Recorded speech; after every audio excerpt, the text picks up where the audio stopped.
Hello friends, welcome to शिक्षा centre. तो इस वीडियो में हम घटना चक्र करंट अफेयर पॉइंटर 2021 का कंप्लीट राष्ट्रीय परिदृश्य यानी राष्ट्रीय घटना क्रम को देखेंगे, जो कि सभी कॉम्पिटिटिव एग्जाम के लिए ही बहुत महत्वपूर्ण होगा। तो ध्यान से देखिएगा। सबसे पहला देखिए, भारतीय थल सेना का घटक अंग जिसमें वर्ष 2022 से महिलाओं को पायलट के रूप में शामिल किया जाएगा, बहुत ही इंपॉर्टेंट चीज़ है। ठीक है, तो सेना विमान कोर में जो है 2022 से महिलाओं को भी ज्वाइन कराया जाएगा। अब तक इसमें सिर्फ और सिर्फ पुरुष ही काम करते थे। वह देश जिसकी सशस्त्र सेनाओं के 122 सदस्यीय दल ने भारत में 72वें गणतंत्र दिवस, जो कि 26 जनवरी 2021 को था, उसमें राजपथ पर परेड किया। तो यह बांग्लादेश का था। कर्नाटक में गो हत्या पर प्रतिबंध लगाने वाला अध्यादेश कब से प्रभावी हुआ? सबसे पहले यहाँ से पूछ सकता है कि हाल ही में किस राज्य में गो हत्या प्रतिबंध पर अध्यादेश लाया गया? तो हो जाएगा कर्नाटका। प्रभावी कब से हुआ? तो ये जगह 18 जनवरी 2021 से। ध्यान से देखते चलिएगा। ठीक है, ये सभी स्टेट पीसीएस, दरोगा, पुलिस, एसएससी, जीडी भी जो है वैकेंसी आने वाली, काफ़ी इंपॉर्टेंट होगा। ठीक है, अगला क्वेश्चन देखते हैं। 14 जनवरी 2021 को भारत सरकार के विज्ञान एवं प्रौद्योगिकी मंत्रालय द्वारा नई दिल्ली में वैज्ञानिक और औद्योगिक अनुसंधान परिषद क्या CSIR के इस नए संस्थान का उद्घाटन किया गया। तो ये किया गया है CSIR NISC यानी राष्ट्रीय विज्ञान संचार और नीति अनुसंधान संस्थान की उद्घाटन की गई है। नेक्स्ट देखिए, CSIR के दो प्रतिष्ठित संस्थान राष्ट्रीय विज्ञान संचार एवं सूचना स्रोत संस्थान और CSIR राष्ट्रीय विज्ञान प्रौद्योगिकी और विकास अध्ययन संस्थान, ये दोनों को मिला करके कंबाइंड करके जो है क्या बनाया गया है? तो होगा CSIR राष्ट्रीय विज्ञान संचार एवं नीति अनुसंधान संस्थान। ठीक है, अगला देखिए, 11 जनवरी 2021 को RCS उड़ान योजना के अंतर्गत हवाई उड़ान सेवा शुरू की गई। तो यह कलबुर्गी, जो कि आपका कर्नाटक में पड़ता है, यहाँ से तिरुपति के लिए एक फ़्लाइट शुरू किया गया है। कलबुर्गी का नाम सबसे पहले हाल ही में चर्चा में आया था। कलबुर्गी में ही सबसे पहला जो है वह कोविड-19 के पेशेंट का डेथ हुआ था, याद रखिएगा। नेक्स्ट देखिए, RCS उड़ान का full name, very very important. RCS उड़ान का पूरा नाम तो होगा क्षेत्रीय संपर्क योजना उड़े देश के आम नागरिक। उड़े देश का आम नागरिक योजना के अंतर्गत शुभारंभ तो ये किया गया था 14 जनवरी 2021 को। हिसार, जो कि हरियाणा का हवाई अड्डा है, वहाँ से इस योजना की शुरुआत की गई। कौन सा योजना? उड़े देश के आम नागरिक यानी RCS उड़ान। RCS उड़ान योजना के अंतर्गत चंडीगढ़ से हरियाणा के नवनिर्मित हिसार हवाई अड्डे के लिए पहली उड़ान को हरी झंडी दिया गया था मनोहर लाल खट्टर के द्वारा, जो कि हरियाणा के क्या है? मुख्यमंत्री हैं। अगला देखिए, देश में उड़ान योजना के तहत 54वीं हवाई अड्डा जिसका परिचालन प्रारंभ हुआ, तो हिसार हवाई अड्डा, Haryana. Next very very important, हर साल 14 दिसंबर को क्या सितंबर को क्या मनाया जाता है? हिंदी दिवस। 14 सितंबर 1949 को संविधान सभा ने देवनागरी लिपि में हिंदी भाषा को क्या किया था? भारत की आधिकारिक भाषा का दर्जा भी दिया था। अगला देखिए, कृषि संबंधित 3 अधिनियम जिसके कार्यान्वयन का उच्च न्यायालय के 3 सदस्यीय पीठ ने रोक लगाई, तो यह लगाया गया था 11 जनवरी 2021 को। और ये कौन कौन है? देखिए 3 चीज़ ये है आपका। पहला देखिए, कृषि उपज व्यापार एवं वाणिज्य, ये BPSC हो गया, UPPCS यानी PCS के लिए current affair very very important. ठीक है, अधिनियम 2020 हुआ। दूसरा, कृषक कीमत आश्वासन और कृषि सेवा पर करार अधिनियम, अनिवार्य वस्तुएं संशोधन अधिनियम। ठीक है, ये तीनों पे रोक लगा दी गई। नेक्स्ट देखिए, कृषि संबंधित 3 अधिनियमों पर गतिरोध के समाधान हेतु उच्चतम न्यायालय द्वारा निर्मित समिति के प्रस्तावित सदस्य। तो ये अशोक गुलाटी, भूपेंद्र सिंह मान, प्रमोद कुमार जोशी और अनिल धनवती। ये जो अभी कृषि आंदोलन चल रहा है उसी समय विवाद को सुलझाने के लिए कमेटी का गठन किया गया। अगला देखिए, 9 जनवरी 2021 को प्रधानमंत्री नरेंद्र मोदी ने नई दिल्ली में उद्घाटन किया। तो यह 16वें प्रवासी भारतीय दिवस समागम का। देखिए, हर साल 9 जनवरी को प्रवासी दिवस मनाया जाता है। क्यों? क्योंकि 9 जनवरी 1915 को जो है महात्मा गांधी दक्षिण अफ्रीका से वापस लौटे थे। अगला देखिए, 16वें प्रवासी भारतीय दिवस का विषय यानी थीम क्या था? ठीक है, तो ये था आत्मनिर्भर भारत में योगदान, यानी कंट्रीब्यूटिंग टू आत्मनिर्भर भारत। प्रवासी भारतीय दिवस 2021 का क्रम नेक्स्ट है प्रवासी भारतीय दिवस 2021 का क्रम। तो ये आपका 16वां होगा। पहली बार प्रवासी भारतीय दिवस, वेरी वेरी इंपॉर्टेंट, सब लोग याद रखते हैं। प्रवासी भारतीय दिवस 9 जनवरी से मनाया जाता है, महात्मा गांधी के आने के शुभ अवसर पर मनाया जाता है। लेकिन शुरुआत इसकी कब हुई? तो ये 2003 से इसकी शुरुआत की गई। प्रवासी भारतीय दिवस मनाए जाने का कारण ऑलरेडी हम एक्सप्लेन कर चुके हैं। 9 जनवरी 1915 को महात्मा गांधी दक्षिण अफ्रीका से भारत आए थे। नेक्स्ट देखिए, 9 जनवरी 2021 को आयोजित 16वें प्रवासी भारतीय दिवस के मुख्य अतिथि, वेरी वेरी इंपॉर्टेंट, तो ये थे चंद्रिका प्रसाद संतोखी, जो कि सूरीनाम के राष्ट्रपति हैं। 9 जनवरी 2021 को प्रधानमंत्री नरेंद्र मोदी ने 16वें प्रवासी भारतीय दिवस सम्मेलन के उद्घाटन के दौरान किस पोर्टल का शुरुआत किया? वेरी वेरी इंपॉर्टेंट, तो ये पोर्टल किया गया है प्रवासी रिश्ता। युवा प्रवासी दिवस, ठीक है, प्रवासी दिवस 9 जनवरी, युवा प्रवासी दिवस का आयोजन 8 जनवरी 2021 को किया गया। अगला देखिए, 8 जनवरी 2021 को युवा मामला एवं खेल मंत्रालय द्वारा आयोजित युवा प्रवासी भारतीय दिवस का विषय क्या था? तो यह था भारत और भारतीय प्रवासी समुदाय के सफल युवाओं को एक साथ लाना। यहाँ भी सिर्फ सफल युवा ही आएंगे, ठीक है, इसलिए जीवन में सफल होना काफ़ी ज़रूरी है। मेहनत से पढ़िए, लगे रहिए, सिलेक्शन होगा, जरूर होगा, ठीक है। चलिए आगे देखिए, युवा प्रवासी भारतीय दिवस 2021 की विशेष अतिथि, तो ये प्रियंका राधाकृष्णन, जो कि सामुदायिक एवं शैक्षिक क्षेत्र मंत्री हैं न्यूजीलैंड में। नेक्स्ट देखिए, 7 जनवरी 2021 को वर्चुअल माध्यम से वेस्टर्न डेडिकेटेड फ्रंट कॉरिडोर के 306 किलोमीटर लंबे रेवाड़ी मदार खंड को राष्ट्र को समर्पित किया। तो ये नरेंद्र मोदी ने इसका उद्घाटन किया था। वेस्टर्न डेडिकेटेड कॉरिडोर की प्रस्तावित कुल लंबाई, देखिए अभी तो 306 किलोमीटर ही क्या हुआ, उद्घाटन किया गया, लेकिन कुल लंबाई जो है इसका 1506 किलोमीटर संभावित है। डेडिकेटेड फ्रंट कॉरिडोर क्या है? तो यह भारतीय रेलवे का समर्पित मलवाहन गलियारा है। अगला है 7 जनवरी 2020 को वर्चुअल माध्यम से विश्व की पहली double stack long haul container train, very very important, दुनिया की पहली double stack long haul container शुरुआत को हरी झंडी दिखाकर रवाना किया गया मोदी के द्वारा। विश्व की पहली double stack long haul container train का संचालन तो किया जा रहा है न्यू अटेली, जो कि हरियाणा में है, वहाँ से लेकर के न्यू किशनगंज राजस्थान के बीच। मृदा एवं जल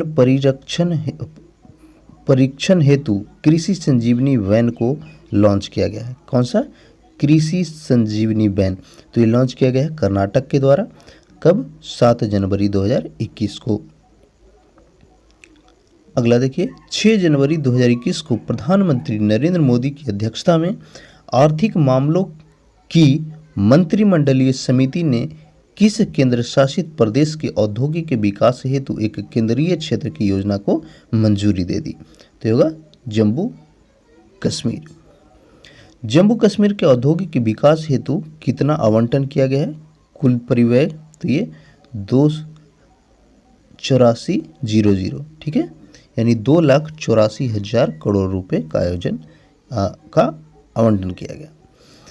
अगला देखिए, जम्मू कश्मीर के औद्योगिक विकास के लिए केंद्र सरकार द्वारा अनुमोदित केंद्रीय क्षेत्र की अवधि, तो ये जो 2,84,00 करोड़ खर्च किया जाएगा वो कब से कब, 2021 से लेकर के 2036-37 के बीच औद्योगिक डेवलपमेंट के लिए। नेक्स्ट है, केंद्र सरकार द्वारा 144 मेगावाट की 8 जल विद्युत परियोजनाओं को मंजूरी दी गई है। Very very important. तो ये दिया गया है लद्दाख के लिए। केंद्र शासित प्रदेश लद्दाख में 8 जल विद्युत परियोजना स्थापित की जाएगी। तो ये सिंधु नदी और उसके सहायक नदियों पे। अगला देखिए, 6 जनवरी 2021 को जारी विज्ञप्ति के अनुसार लद्दाख की भाषा, संस्कृति एवं भूमि संरक्षण से संबंधित मुद्दों के समुचित समाधान के लिए एक समिति का गठन किया जाएगा। तो यह गृह राज्य मंत्री जी किशन रेड्डी के नेतृत्व में इसका गठन किया जाएगा। नेक्स्ट देखिए, 5 जनवरी 2021 को प्रधानमंत्री नरेंद्र मोदी द्वारा उद्घाटित कोच्चि मैंगलोर प्राकृतिक gas line, important question, Kochi Mangalore प्राकृतिक गैस लाइन, तो ये 450 किलोमीटर लंबाई है इसकी। कोच्चि मैंगलोर प्राकृतिक गैस पाइपलाइन योजना से संबंधित राज्य, तो ये केरल, ठीक है, मैंगलोर आपका कर्नाटक में पड़ता है और कोच्चि केरला में पड़ता है। कोच्चि मैंगलोर प्राकृतिक गैस पाइपलाइन परियोजना का निर्माण, तो यह गेल इंडिया के द्वारा किया जाएगा। नेक्स्ट देखिए, कोच्चि मैंगलोर प्राकृतिक गैस पाइपलाइन की परिवहन क्षमता, तो ये 12 million metric standard cubic metre per day. 5 जनवरी 2021 को उच्चतम न्यायालय द्वारा स्वीकृत की गई परियोजना, तो यह सेंट्रल विस्टा पुनर्विकास योजना, ठीक है, सेंट्रल विस्टा पुनर्विकास परियोजना। सेंट्रल विस्टा पुनर्विकास परियोजना के अंतर्गत पुनर्निर्माण किया जाएगा। तो यह रायसीना हिल्स स्थित भारत के केंद्रीय प्रशासनिक क्षेत्र का डेवलपमेंट होगा। सेंट्रल विस्टा पुनर्विकास परियोजना मामले पर 2-1 के बहुमत से निर्णय करने वाले 3 जज की पीठ में कौन कौन शामिल थे, तो ये थे न्यायमूर्ति AM खनविलकर, दिनेश माहेश्वरी और संजीव खन्ना, तीनों का नाम याद रखिएगा। नेक्स्ट देखिए, 4 जनवरी 2021 को नेशनल मेट्रोलॉजी कॉन्क्लेव 2021 का उद्घाटन किसने किया, मोदी जी। बेरोजगारी दर इतना बढ़ गया, उस पर कमेंट जरूर कीजिएगा। किसी भी सरकार हो उसका पक्ष या विपक्ष में ना होकर के, लेकिन युवाओं को, आप पढ़े लिखे हैं तो आपको क्या चाहिए, जॉब चाहिए, रोजगार चाहिए। तो उसको लेकर के करंट हमारे प्रधानमंत्री के कार्यों पे जरूर एक कमेंट कीजिएगा फ्रेंड्स, ठीक है। चलिए आगे देखते हैं, नेशनल मेट्रोलॉजी कॉन्क्लेव 2021 का मुख्य विषय यानी थीम क्या था, तो यह था समावेशी विकास के लिए मेट्रोलॉजी। इसका आयोजन देखिए, नेशनल मेट्रोलॉजी कॉन्क्लेव 2021 का आयोजन, तो यह वैज्ञानिक और औद्योगिक अनुसंधान परिषद राष्ट्रीय भौतिक प्रयोगशाला के 75वें स्थापना दिवस के अवसर पर किया गया था। नेशनल मेट्रोलॉजी कॉन्क्लेव 2021 के उद्घाटन के अवसर पर प्रधानमंत्री नरेंद्र मोदी ने राष्ट्र को समर्पित किया। तो यह नेशनल एटॉमिक टाइम स्केल और भारतीय निदेशक द्रव्य प्रणाली दोनों को समर्पित किया। नेशनल मेट्रोलॉजी कॉन्क्लेव 2021 के उद्घाटन के अवसर पर प्रधानमंत्री नरेंद्र मोदी ने वीडियो कॉन्फ्रेंसिंग के माध्यम से आधारशिला रखी। तो यह राष्ट्रीय पर्यावरणीय मानक प्रयोगशाला का आधारशिला रखा गया। मेट्रोलॉजी का संबंध किससे है, तो यह हो जाएगा आपका मापतौल विज्ञान से यानी मेजरमेंट। राष्ट्रीय राजधानी में दक्षिण भारतीय भाषा एवं संस्कृति को बढ़ावा देने के उद्देश्य से दिल्ली सरकार द्वारा स्थापना की गई। तो यह तमिल अकादमी की 2 जनवरी 2021 को प्रधानमंत्री नरेंद्र मोदी ने ओडिशा स्थित किस संस्थान के अस्थायी परिसर की आधारशिला रखी, तो यह IIT संबलपुर, वो टी होगा लास्ट में। अंगमाली अजुथा सबरीमाला रेल परियोजना का निर्माण, तो यह केरल में किया जा रहा है। इसकी लंबाई कितनी है, तो यह आपका 116 किलोमीटर। नेक्स्ट देखिए, बहुत ही इंपॉर्टेंट है। 1 जनवरी 2021 को प्रधानमंत्री नरेंद्र मोदी ने वीडियो कॉन्फ्रेंसिंग के माध्यम से लाइट हाउस, किसका, लाइट हाउस परियोजना का आधारशिला रखा। कितने राज्य में, 6 राज्य। ये 6 राज्य हैं यूपी, त्रिपुरा, झारखंड, तमिलनाडु, गुजरात और मध्य प्रदेश।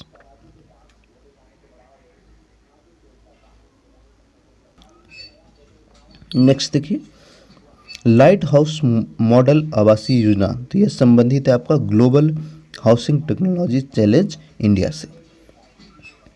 लाइट हाउस परियोजना के तहत मॉडल आवास निर्मित किए जाएंगे, तो ये इंदौर, राजकोट, चेन्नई, रांची, अगरतला और लखनऊ में। नेक्स्ट देखिए, किसी भी ईश्वर के नाम के प्रयोग के साथ किसी वस्तु के विज्ञापन और उसमें अलैंगिक शक्ति होने का दावा करने को अवैध घोषित किया। बहुत ही इंपॉर्टेंट फैसला है। आप देखे होंगे टीवी पे हमेशा किसी न किसी भगवान को लेकर के कुछ वैसे प्रोडक्ट को सेल किया जाता है जो कि अलैंगिक शक्ति होने का दावा करते हैं, तो इस सभी को अवैध घोषित किया गया है बॉम्बे हाई कोर्ट के द्वारा। अगला देखिए, 31 दिसंबर 2020 को प्रधानमंत्री नरेंद्र मोदी द्वारा एम्स की आधारशिला रखी गई, तो राजकोट, गुजरात। केंद्रीय गृह मंत्रालय द्वारा एस्पा कानून के अंतर्गत 6 माह के लिए अशांत क्षेत्र घोषित किया गया, तो ये नागालैंड को घोषित किया गया था 30 दिसंबर 2020 को। नेक्स्ट देखिए, आत्मनिर्भर भारत का हो रहा निर्माण शीर्षक की से अपनी वार्षिक उपलब्धियों की पुस्तिका जारी करने वाला मंत्रालय, तो ये रेल मंत्रालय जारी किया गया। कौन सा बुक, आत्मनिर्भर भारत का हो रहा निर्माण। 30 दिसंबर 2020 को नेताजी सुभाष चंद्र बोस द्वारा पोर्ट ब्लेयर में तिरंगा फहराने की 77वीं वर्षगांठ मनाई गई। सुभाष चंद्र बोस ने पोर्ट ब्लेयर में तिरंगा फहराया था, तो ये 30 दिसंबर 1943 को। देखिए, सुभाष चंद्र बोस काफ़ी चर्चा में रहे इस साल, क्योंकि बंगाल में इलेक्शन था, तो इसीलिए करंट अफेयर जो है और इम्पॉर्टेंट हो जाता है। अगला देखिए, केंद्र सरकार ने नेताजी सुभाष चंद्र बोस की 125वीं जयंती के उपलक्ष्य में समारोह के आयोजन हेतु एक उच्च स्तरीय समिति के गठन का निर्णय लिया है, तो अमित शाह की अध्यक्षता में किया गया। नेताजी सुभाष चंद्र बोस की 125वीं जयंती के आयोजन हेतु गठित उच्च स्तरीय समिति की अध्यक्षता कौन करेंगे, तो मोदी। अगला देखिए, 30 दिसंबर 2020 को सभी राज्य संचालक मदरसों को नियमित स्कूल में परिवर्तित करने का एक विधेयक पारित किया गया है असम के द्वारा। असम सरकार द्वारा चलाए जा रहे सभी मदरसों को नियमित स्कूलों में परिवर्तित करने का प्रस्ताव, तो यह 1 अप्रैल 2021 से शुरू किया जाएगा। असम रिपीलिंग विधेयक 2020 के तहत राज्य के किन 2 अधिनियमों को निरस्त करने का प्रस्ताव है, तो यह आपका असम मदरसा शिक्षा अधिनियम 2018 और असम मदरसा शिक्षा प्रांतिकरणीय अधिनियम 1995, दोनों को कैंसिल कर दिया जाएगा।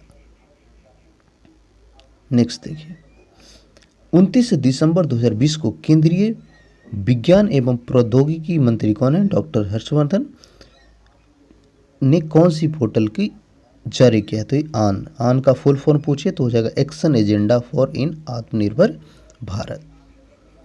29 दिसंबर 2020 को प्रधानमंत्री नरेंद्र मोदी ने ईस्टर्न डेडिकेटेड फ्रंट कॉरिडोर के किस खंड का उद्घाटन किया, तो होगा न्यू भाऊपुर और न्यू खुर्जा खंड। ईस्टर्न डेडिकेटेड फ्रंट कॉरिडोर का परिचालन नियंत्रण केंद्र स्थापित किया जाएगा कहाँ पर, प्रयागराज में। प्रयागराज का पुराना नाम कमेंट करके बताइएगा आप। आगे देखिए, 29 दिसंबर 2020 को नई सौर ऊर्जा नीति 2021 की घोषणा यह गुजरात सरकार ने किया है। भारत की 100वीं किसान रेल को रवाना किया गया, इंपॉर्टेंट क्वेश्चन है, तो यह 28 दिसंबर 2020 को किया गया। कहाँ से कहाँ के बीच, तो संगोला महाराष्ट्र से लेकर के शालीमार पश्चिम बंगाल के बीच। वहीं आप देखेंगे पहली किसान रेल का संचालन तो ये 7 अगस्त 2020 को किया गया था, देवाली जो कि आपका नासिक महाराष्ट्र में पड़ता है वहाँ से लेकर के दानापुर बिहार के बीच। दोनों बहुत ही इंपॉर्टेंट है, पहला किसान रेल और दूसरा। इसका PDF अगर चाहिए फ्रेंड्स तो हमें कमेंट में बताइए, या फिर डिस्क्रिप्शन में दिए गए लिंक से हमारा टेलीग्राम चैनल शिक्षा सेंटर से जुड़िए। वहाँ पे सारे पीडीएफ्स आपको फ्री ऑफ कॉस्ट मिल जाएंगे। चैनल पर नए हैं तो प्लीज़ सब्सक्राइब कीजिएगा और वीडियो को लाइक ज़रूर कीजिएगा। चलिए आगे बढ़ते हैं। दिसंबर 2020 में धर्म स्वतायत विधेयक 2020 को मंजूरी देने वाला पहला राज्य, तो यह मध्य प्रदेश। 27 दिसंबर 2020 को गृह मंत्री अमित शाह ने थैबल बहुउद्देशीय परियोजना का उद्घाटन किया। तो ये थैबल बहुउद्देशीय परियोजना कहाँ पर है?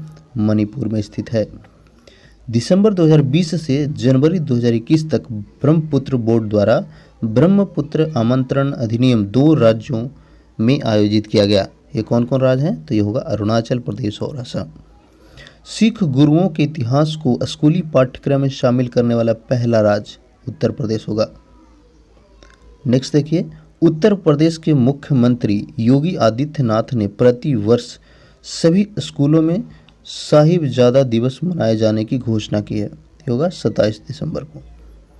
आयुष्मान भारत प्रधानमंत्री जन आरोग्य योजना सेहत का शुभारंभ कब किया गया? 26 दिसंबर 2020 को किया गया। आयुष्मान भारत प्रधानमंत्री जन आरोग्य योजना सेहत से लाभान्वित केंद्र शासित प्रदेश जम्मू कश्मीर आंसर हो जाएगा। अगला देखिए, सेहत का फुल फॉर्म, इंपॉर्टेंट चीज़ है। सेहत का फुल फॉर्म है social endeavour for health and telemedicine.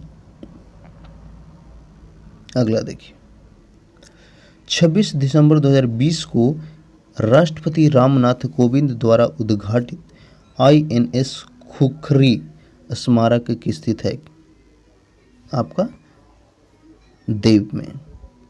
26 दिसंबर 2020 को इंडिया फाउंडेशन द्वारा आयोजित तीसरा अटल बिहारी वाजपेयी स्मृति व्याख्यान दिया गया वेंकैया नायडू के द्वारा, जो कि उपराष्ट्रपति हैं और राज्यसभा के अध्यक्ष।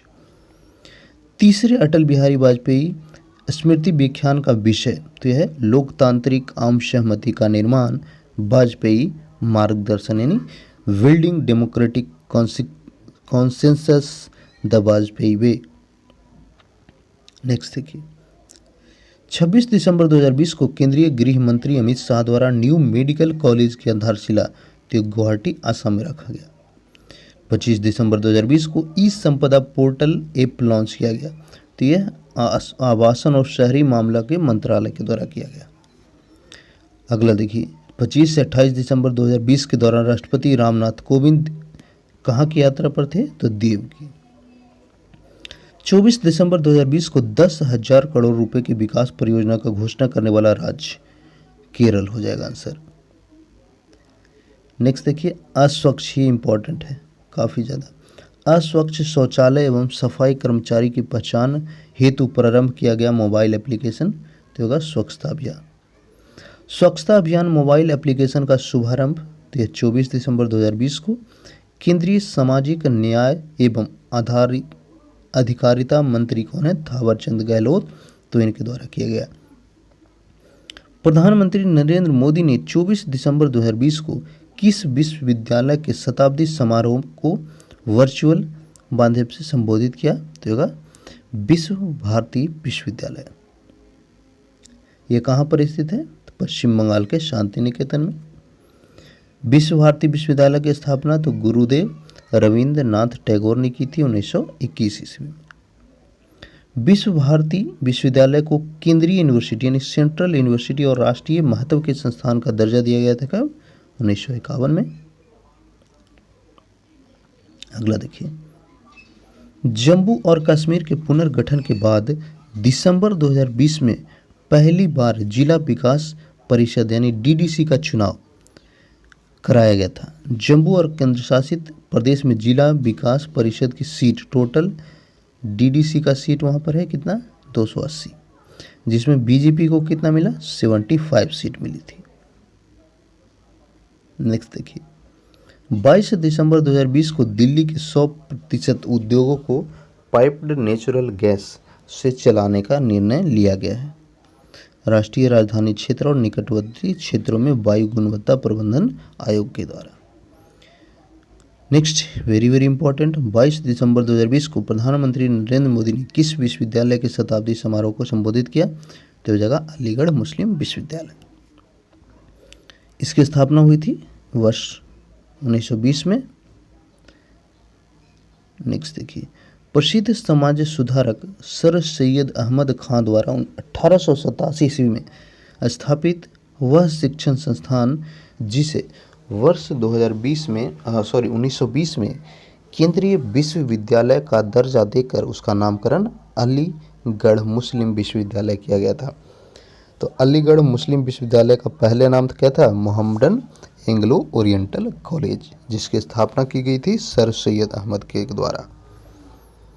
नेक्स्ट देखिए, संयुक्त राष्ट्र महिला यानी यूएन वुमेन के साथ भारत के पहले जेंडर डेटा हब की स्थापना हेतु एमओयू हस्ताक्षर करने वाला पहला राज्य केरल बना है।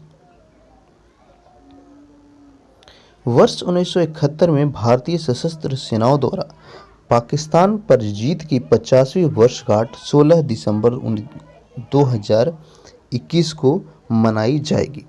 केंद्र सरकार द्वारा 16 दिसंबर 2020 से 16 दिसंबर 2021 तक की अवधि को क्या घोषित किया गया है? स्वर्णिम विजय वर्ष। 15 दिसंबर 2020 को प्रधानमंत्री नरेंद्र मोदी द्वारा शिलान्यास किए गए भारत के सबसे बड़े हाइब्रिड अक्षय ऊर्जा पार्क के वेरी इंपॉर्टेंट हाइब्रिड अक्षय ऊर्जा पार्क, तो इसकी स्थापना कहाँ हुई? कच्छ, गुजरात में की गई है। इसका क्षमता कितना है हाइब्रिड अक्षय ऊर्जा पार्क का? तो 30,000 मेगावाट। नेक्स्ट देखिए, 15 दिसंबर 2020 को प्रधानमंत्री ने समुद्री जल को स्वच्छ बनाने के लिए एक विलवणीकरण संयंत्र यानी डिसैलिनेशन प्लांट का शिलान्यास, तो यह मांडवी, कच्छ, गुजरात में की जा रही। दिसंबर 2020 में उत्तर प्रदेश राजस्व विभाग द्वारा जारी अधिसूचना में उत्तर प्रदेश राजस्व संहिता 2006 की किस धारा में संशोधन किया गया? यूपी के सारे स्टूडेंट्स आंसर देखिए, इसको नोट डाउन कीजिएगा, काफ़ी ज़्यादा चांस है पूछने का। तो यह धारा 67। नेक्स्ट देखिए, उत्तर प्रदेश राजस्व संहिता 2006 की धारा 67 में नए संशोधन के अनुसार अब ग्राम समाज की जमीन पर अवैध कब्जों को हटाने और ऐसे मामलों का निस्तारण करने के लिए कानूनी तौर पर उप जिला अधिकारी के अलावा अधिकृत किया गया है। तो ये तहसीलदार और तहसीलदार ज्यूडिशरी यानी न्यायिक दोनों को। अगला देखिए इंपॉर्टेंट क्वेश्चन, वह घाटी जिसके विशाल जंगलों में दिसंबर 2020 में आग लगी और पर्यावरण को गंभीर नुकसान हुआ, तो यह जुको घाटी। यह कहाँ पर स्थित है जुको घाटी?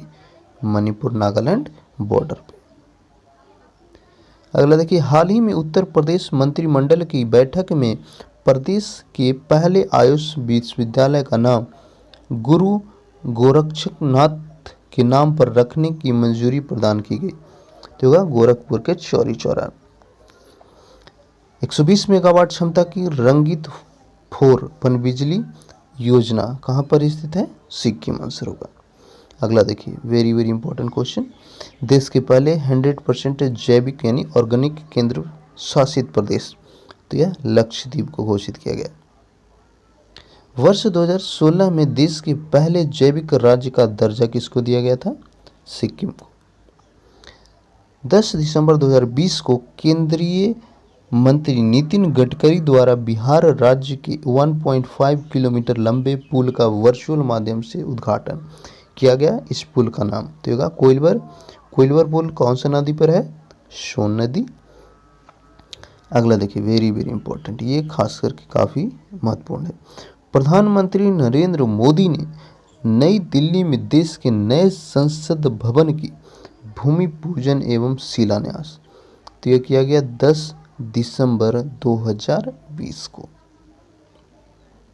नए संसद भवन का निर्माण तो यह सेंट्रल विस्टा प्रोजेक्ट के तहत किया जाएगा, जिसमें बैठने की क्षमता होगी 888 लोकसभा सदस्य।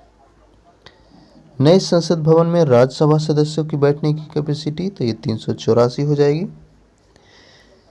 नए संसद भवन के बनकर तैयार हो जाने की संभावना तो ये वर्ष 2022 तक है, जब भारत जो है अपना 75वां आज़ादी का वर्षगांठ मना रहा होगा।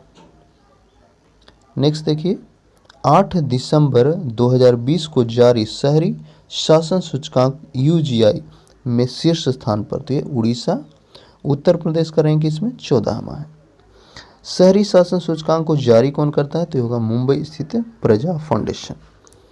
लास्ट देखिए, दिसंबर 2020 में आईआईटी बॉम्बे द्वारा जारी शहरी गुणवत्ता सूचकांक में शीर्ष स्थान पर कौन है? तो ये मुंबई है। ठीक है, तो ये पूरा कंप्लीट आपका राष्ट्रीय घटना चक्र हो गया। घटना चक्र का जीएस पॉइंटर से पीडीएफ चाहिए तो हमारा टेलीग्राम चैनल शिक्षा सेंटर को सर्च करके टेलीग्राम में डिस्क्रिप्शन में दिए गए लिंक से ज्वाइन कीजिएगा। चैनल पर नए हैं तो प्लीज़ सब्सक्राइब करके घंटी को ऑन जरूर कर लीजिएगा। वीडियो को लाइक कीजिएगा और शेयर कीजिए। कुछ फीडबैक चाहिए, किस तरह के वीडियो आपको चाहिए, किस एग्ज़ाम की आप तैयारी कर रहे हैं, हमें कमेंट में ज़रूर बताइएगा। Thank you.